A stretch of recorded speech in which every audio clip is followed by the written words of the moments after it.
Bonjour, bonsoir, chers frères et sœurs. Aujourd'hui, j'aimerais que nous posions une question. Savoir qu'est-ce que c'est qu'un chrétien?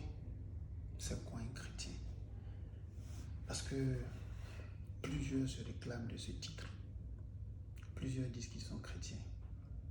Chrétiens, après, ils disent je suis chrétien. Ils précisent chrétien évangélique, chrétien catholique, chrétien protestant, chrétien ceci, chrétien cela. Mais c'est quoi un chrétien?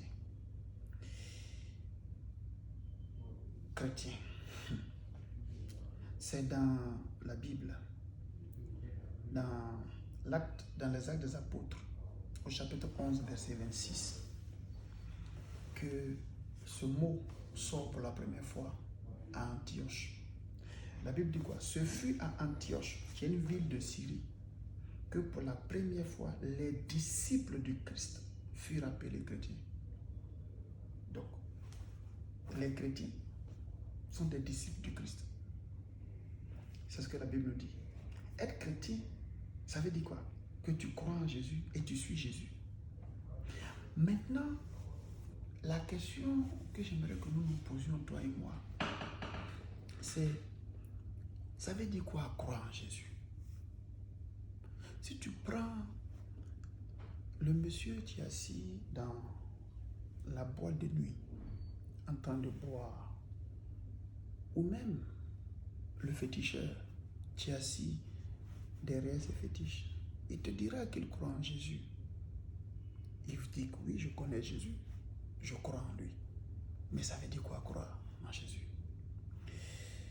Pour répondre à cette question, on peut lire Jacques 2, verset 19. Jacques, justement pour corroborer ce que j'ai dit, Jacques 2, 19, tu crois qu'il y a un seul Dieu, tu fais bien. Les démons le croient aussi et ils tremblent. La question c'est, est-ce que croire c'est savoir ou être convaincu que Dieu existe? Première question. Deuxième question, savoir que Jésus est le Fils de Dieu et qu'il s'est donné à la croix pour nous sauver. Est-ce que c'est suffisant pour dire que je crois en Jésus? Troisième question. Est-ce que aller à l'église tous les jours, payer sa dîme, faire des aumônes, faire des dons, faire toutes sortes de sacrifices, est-ce que c'est ça, croire en Jésus? C'est quoi être chrétien? En regardant de près, on se rend compte qu'un chrétien est d'abord un disciple. Puisque on dit, c'est Antioche que pour la première fois, les disciples du Christ ont été appelés chrétiens. Donc un chrétien, c'est d'abord un disciple. Donc un disciple est une personne qui reçoit un enseignement d'un maître et qui cherche à s'identifier à ce maître. Donc un disciple, c'est-à-dire c'est quelqu'un qui reçoit au pied, n'est-ce pas, d'un maître des enseignements qu'il applique avec pour ambition d'être comme le maître. Donc, il veut être la réplique ou la photocopie, si je peux m'appliquer, je peux me permettre cette expression, du maître qui lui donne l'enseignement. C'est ça le disciple. Paul dit, soyez mes imitateurs, comme moi-même je le suis de Christ. Et c'est parce que les disciples ressemblaient à Christ par rapport à leur comportement qu'on les appelait petits Christ chrétiens. Il y a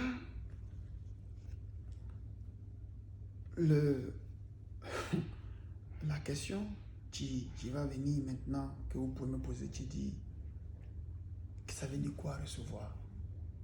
Recevoir Christ, c'est quoi? On dit si tu reçois Jésus, tu es sauvé. Recevoir Christ, c'est quoi? Il y a dans le Jean 1, verset 12, on dit celui qui, à tous ceux qui l'ont reçu, la parole a donné le pouvoir de devenir enfant de Dieu. Donc, recevoir, c'est quoi? Ça veut dire écouter attentivement ce que dit le maître et l'appliquer, aspirer à devenir comme le maître. Donc, tu écoutes attentivement. Faisons attention à ce mot attentivement. Ça revient beaucoup quand tu lis le livre de Proverbes. Il dit, mon fils, sois attentif à ma sagesse. Écoute attentivement, prête l'oreille. Donc, écouter attentivement, ça veut dire que c'est une concentration. les paroles de ton maître qui sortent sont des paroles précieuses auxquelles tu fais très attention. Parce que tu as cette conviction-là que c'est par ces paroles tu seras transformé en les appliquant pour ressembler à ton maître. C'est ça le disciple. Le disciple n'a pas d'autre ambition que d'être comme son maître. Il n'a pas d'autre ambition. Voilà, maintenant, regardons quelque chose. Dans Jean chapitre 5, à partir du verset 39, jusqu'au verset 45. Vous pouvez le lire chez vous. Pour une question de temps, peut-être on peut le prendre et puis rapidement partager ce passage de la Bible, Jean 5, à partir du verset 39. Qu'est-ce qu'il a dit? Le Seigneur était avec des pharisiens. Il était avec des docteurs de la loi. Le Seigneur était avec des gens qui connaissaient la parole de Dieu. C'était des gens qui connaissaient la loi, ils connaissaient les prophètes. Tout l'Ancien Testament, ils appliquaient leur cœur à sonder les Écritures. Le Seigneur leur rend ce témoignage. Il dit, vous sondez les Écritures parce que vous pensez avoir en elles la vie éternelle. Donc, le Seigneur rend témoignage que c'est des gens qui sondent, qui font des efforts dans les Écritures pour pouvoir ressembler, pour pouvoir comprendre. Parce qu'ils ont cette conviction que la vie éternelle se trouve dans les Écritures. Et il dit, ce sont ces paroles-là qui rendent témoignage de moi. Et vous ne voulez pas venir à moi pour avoir la vie. Dans votre Bible, vous verrez qu'il y a un point d'exclamation. C'est comme une sorte d'étonnement que le Seigneur exprime vis-à-vis, n'est-ce pas, de l'endurcissement du cœur de personnes qui pourtant sont des Écritures. Il continue, il dit, je ne tire pas ma gloire des hommes, mais je sais que vous n'avez point en vous l'amour de Dieu. Je suis venu au nom de mon Père et vous ne me recevez pas. Si un autre vient en son nom, vous le recevrez. Maintenant, ce qui m'intéresse, le verset 44. Il dit, comment pouvez-vous croire, vous qui tirez votre gloire les uns des autres et qui ne cherchez point la gloire qui vient de Dieu seul? Ce verset veut dire quoi? Ce verset veut dire que pour pouvoir croire dans l'esprit et dans la compréhension de Jésus, c'est pas croire pour dire que je crois en l'existence de quelque chose. C'est pas ce que Jésus appelle croire. Il dit, comment pouvez-vous croire, vous qui tirez votre gloire les uns des autres et qui ne cherchez point la gloire qui vient de Dieu seul? Ça veut dire que pour croire au sens de Jésus, il faut que tout ce qui t'intéresse, mon frère, ma soeur, c'est de chercher la gloire qui vient de Dieu seul. C'est-à-dire quoi? C'est-à-dire que concrètement, tes actes que tu poses, ta vie que tu poses, que tu mènes, l'objectif de tout ce que tu fais comme acte, c'est pour plaire à Dieu. C'est pour voir la gloire de Dieu. C'est ça que Jésus appelle gloire. Donc, si on veut traduire ou apporter une clarification au verset de Jean 3,16,